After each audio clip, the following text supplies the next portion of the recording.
एक ऐसी आत्मा की कहानी जो एक नया पत्ता उसकी एक शाख पे आ गया, जिस पर अर्जुन की दास्तां लिखी गई।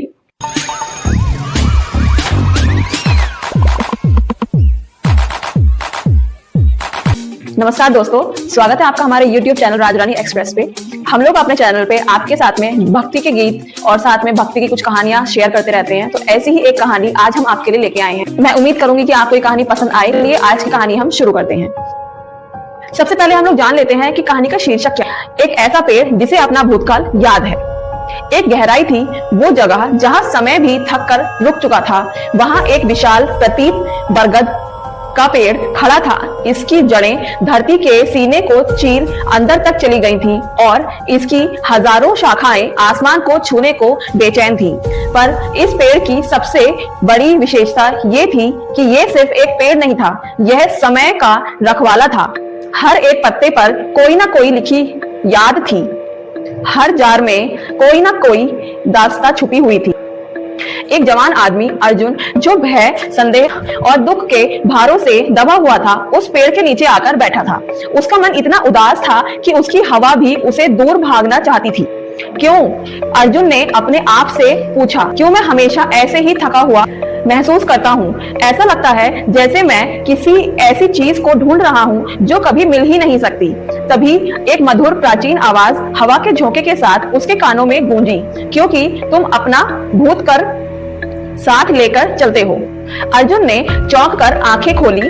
आवाज पेड़ की थी। पेड़ बोला, तुम्हें एक ऐसी घटना याद है जो हजारों साल पहले तुम्हारे साथ हुई थी। उस एक घटना ने तुम्हारे मन पर इतना गहरा घाव किया है कि उसका साया आज भी तुम्हारे वर्तमान को ढाल रहा है।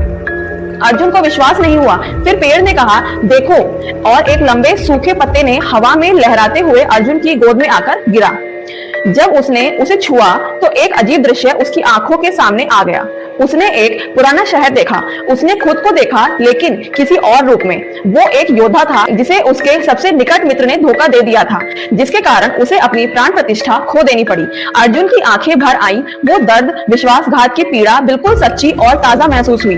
देखा, पेड़ ने कहा, ये एक तरफा विश्वास, ये गुस्सा, ये दर्द, तुम इसे आज तक अपने साथ लेकर चल रहे हो। तुमने माफ नहीं किया, इसलिए तुम्हारी आत्मा का बोझ कभी हल्का नहीं हुआ।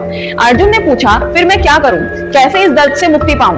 पेड़ ने जवाब दिया, पहले समझो कि जो कुछ भी हुआ वो उस रूप के साथ हुआ, तुम्हारे सच्चे स्वरूप के साथ नहीं। तुम सिर्फ एक योद्धा नहीं हो, तुम वो आत्मा हो जो उस योद्धा के अंदर बसी हुई थी। आत्मा ना जन्म लेती है ना मरती है, वो तो सिर्फ अनुभव करती है। दूसरा पेड़ ने कहा, तुम्हें माफ करना सीखना होगा। माफ करने का मतलब ये नहीं कि जो हुआ वो ठीक था। इसका मतलब है कि तुम अपने आप को उस बोझ से आजाद कर रहे हो। अर्जुन ने आंखें बंद करी और उसने अपने उस पुराने मित्र को माफ करने का फैसला किया। पहले तो उसके मन ने विरोध किया, लेकिन फिर एक अजीब शांति की लहर उसके शरीर में बह गई। जब उसने आंखें खोली तो पूछा, लेकिन तुम्हें कैसे पता ये सब? तुम एक पेड़ हो, तुम इंसानों का भाव कैसे समझ सकते हो? पेड़ ने मुस्कुराया और कहा, मैं भी कभी तुम्ही जैसा एक आत्मा था। मैंने भी हजारों जन्म लिए, हजारों दास्तान जी। अंत में जब मैंने अपना सच्चा स्वरूप पहचान लिया तो मोक्ष प्राप्त हुआ और यही मेरा आखिरी रूप बन गया। एक ऐसा पेड़ जो आत्माओं की यादें समाये हुए है, ताकि मैं तुम जैसे राहगीरों को उनकी आखिरी मंजिल तक पहुंचा सकूं। अर्जुन को अचानक सर्वव्याप्ति हुई। उसका सारा दर्द, गुस्सा और भय जैसे हवा में विलीन हो गया। पहली बार उसे विश्वास हुआ कि वो पुराना है, सुरक्षित है। उसने पेड़ को एक गहरी नजर से देखा जिसमें अब शांति थी, शुक्रगुजार था। वो उठा और बिना पीछे देखे अपने नए जीवन की ओर चल दिया। पेड़ ने उसे जाते हुए देखा।